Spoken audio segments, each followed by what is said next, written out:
Hi Scorpio, welcome to your February 2019 love reading. It's Raina here. It looks so bright. There's a lot of sun, but I mean, it looks overexposed. Okay.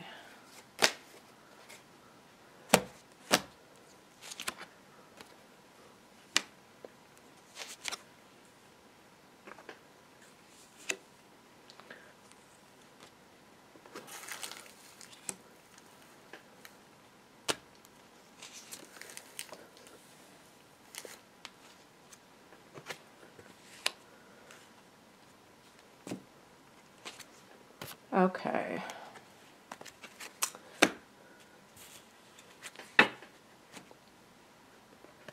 This was the last card that I got. So, the heart of the matter is the Five of Pentacles. And one day I happened to be reading one of my tarot books and they said it was connected to Mercury in Taurus. So, and the number 5 is connected to Mercury, so that's probably what's going on there.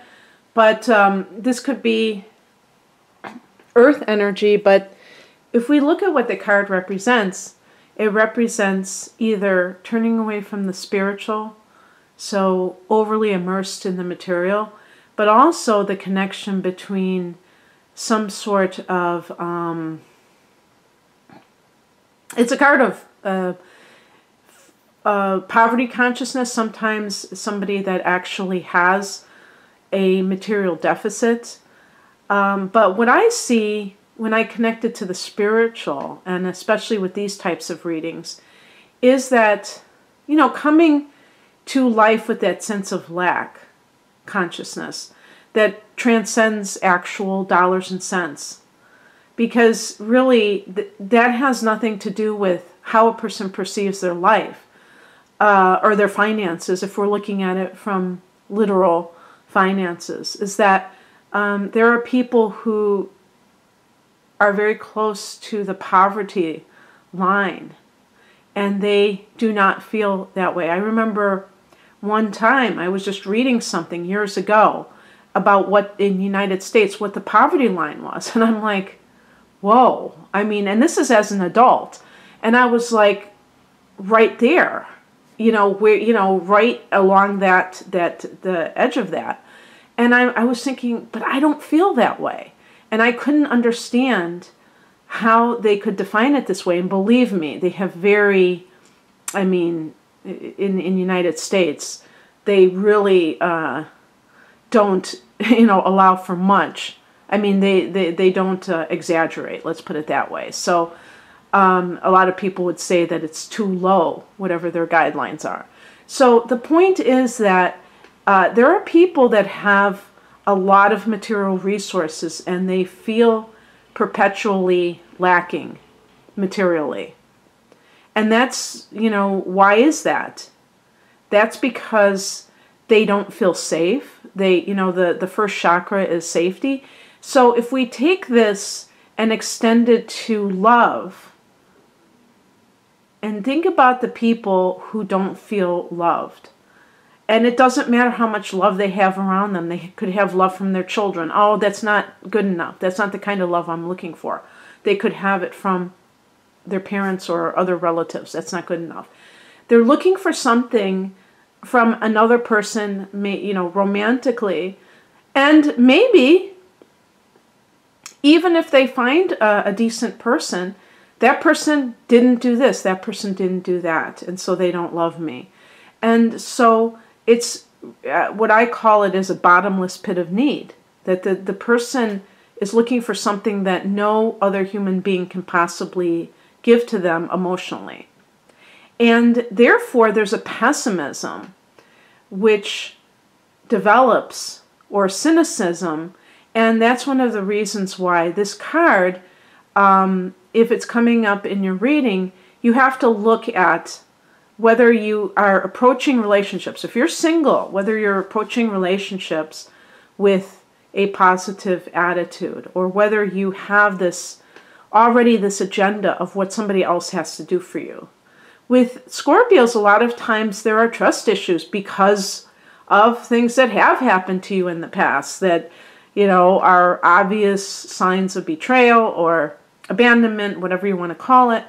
And it's like you're coming from that place, but you have to find it within yourself not to impose demands on another person. People are not here to, you know, fill us up. They're not. They're here to be our companions. Totally different, you know, way of looking at things. And I notice that when people place demands on others, a lot of times it doesn't work out. It doesn't end very well. People don't like to feel like they're obligated to do something.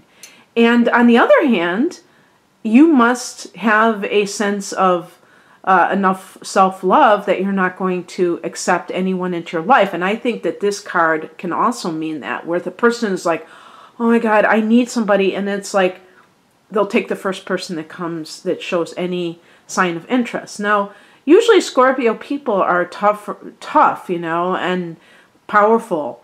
But there could be that Achilles heel in relationships where that's the one area that you kind of fall apart, if you will, or that you let down your guard to the point where you allow yourself to have this constant disappointment in relationships. But it starts with you. It starts with your consciousness. What are you telling yourself? And so I would say that too with the Five of Pentacles. What do you tell yourself about your worthiness to be loved and also your potential to find true love? In the past position, we have the Three of Wands.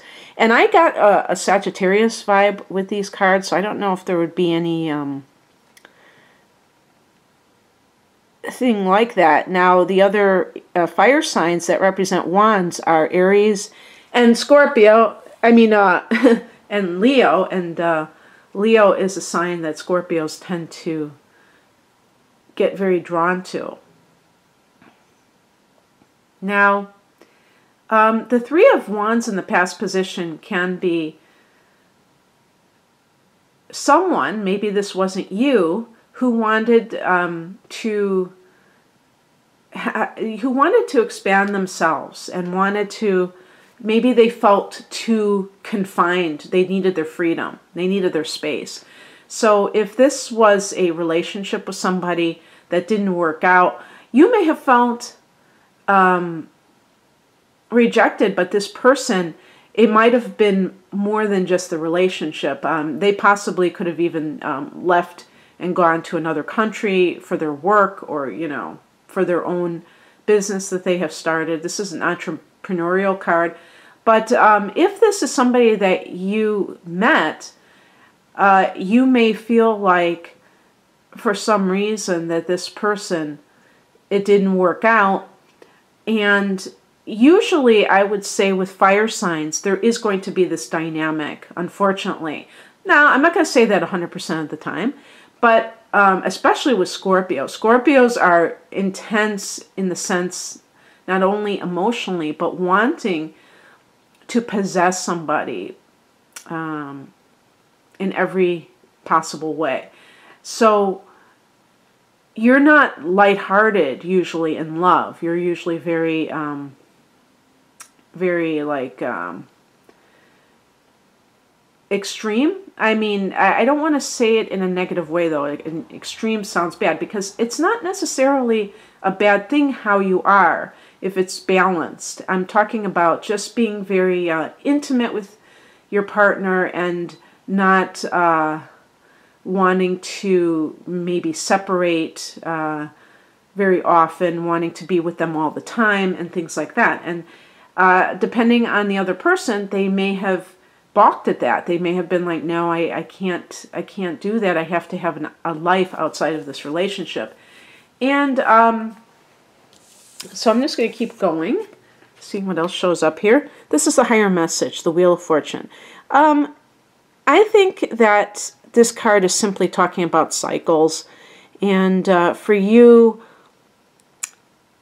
there is, you know, a time and place for everything. You are going to have a new moon in the 5th house of romance in March 6th, to be exact, in Pisces. So this could be in that February, March, whenever, I don't know when Venus is entering Pisces, that might be a time when you experience some kind of good new development that is more favorable to what you're looking for. And also just in your life in general. You know, and that's the Wheel of Fortune is like that. We have cycles, we have phases, and that also involves another person. You know, they have their own phases. By the way, the Wheel of Fortune is connected to Jupiter, and Jupiter rules Sagittarius. So there's another hint about possible Sag, along with that 3 of Wands. And then this card is associated with Sagittarius, the Knight of Wands.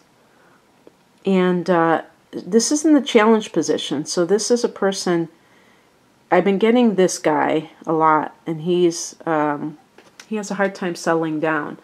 But there might be this sense of physical attraction to this person. So because it's in the challenge position, this may be a pattern of yours, Scorpio, that you fall for these kinds of guys, these kinds of people, I should say, that are very charismatic, but not necessarily very commitment-oriented.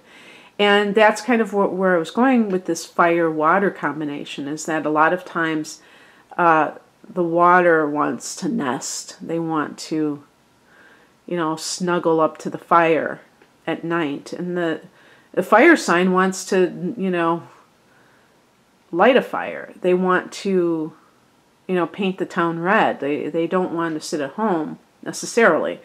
You know, I'm broad brushing, but I'm just talking about the differences in the way that both elements, you know, perceive life. External versus internal. Scorpio obviously is internal. And, you know, the thing is with the challenge position is, you know, okay, maybe this kind of person you have attracted more than once into your lifetime. So what are you going to do about it? You know, sometimes when I do readings, I think that a lot of people, they're looking for, okay, what is going to happen? But they don't really want to have to lift a finger. They don't want to have to do the necessary work, which means that this could be, I don't really believe in work, but I'm talking about self-inquiry, observation into your own nature, and doing things differently. So if you have a tendency to be attracted to Knights of Wands types of people, say, you know what, I'm going to, you know, if somebody shows an interest in me and I'm not really physically attracted to them, I'm going to still go out with them. I'm going to still see what happens. See, because a lot of times people assume, oh, I'm physically attracted to him. That means that this is the right person for me. And sometimes you have to retrain your brain on what you find attractive so that you can be more, you know, you can be more discerning when it comes to who's the right person for you. What is coming in is represented by the 4 of Pentacles. This is a good omen for a stable relationship. This guy is unstable, earth element. So again, I mean, the 5 of Pentacles, maybe there is a Taurus person in your life. This is opposite sign. The other earth signs are Virgo and Capricorn. And this type of person is going to be more predictable, which when I said that word, I said, oh God, does that sound boring? Predictable?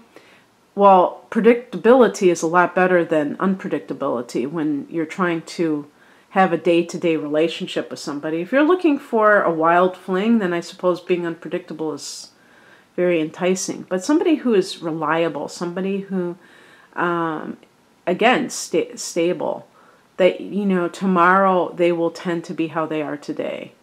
And that's the kind of person that you can, you know, that can actually add true value to your life because there's no drama involved. And sometimes I think Scorpio likes a bit of drama when they're not in their balanced position.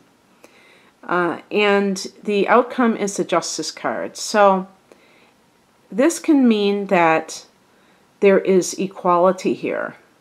And you may have been in relationships where you were just like giving your all and getting very little in return. And with the Five of Pentacles, not necessarily seeing that as a problem until the person left altogether. That's the other thing too, because if you have this fear of abandonment and you've had people leave you in the past, once you start really loving yourself to the nth degree, almost to the brink of being cocky about it, where you just like think you're great, you're not going to be vulnerable to that fear anymore about somebody leaving, because you're going to be saying, well, it's their loss. And you're not going to be clingy, or as the Scorpio does, you know, playing the detective, like trying to always, you know, grill them with 1,000 questions, trying to, you know, check their phone or whatever people do to try to see if, you know, test them to see if they are cheating, argue with them and say you really don't love me and all this stuff. You're not going to be doing that. You're not going to waste your time with that, because you're going to know that even if you find out that they are cheating or that they don't love you, you love yourself, and that never will change. So in a sense, you could say that the Four of Pentacles is about you becoming stable within yourself too, so that you can, you know, emit that, you know, your vibrations match that, and you can attract people that will respect you and will want to stick around. Okay, that's what I have for you, Scorpio. I hope you enjoyed this. If you'd like a private reading, the link is below. Have a great February. Bye.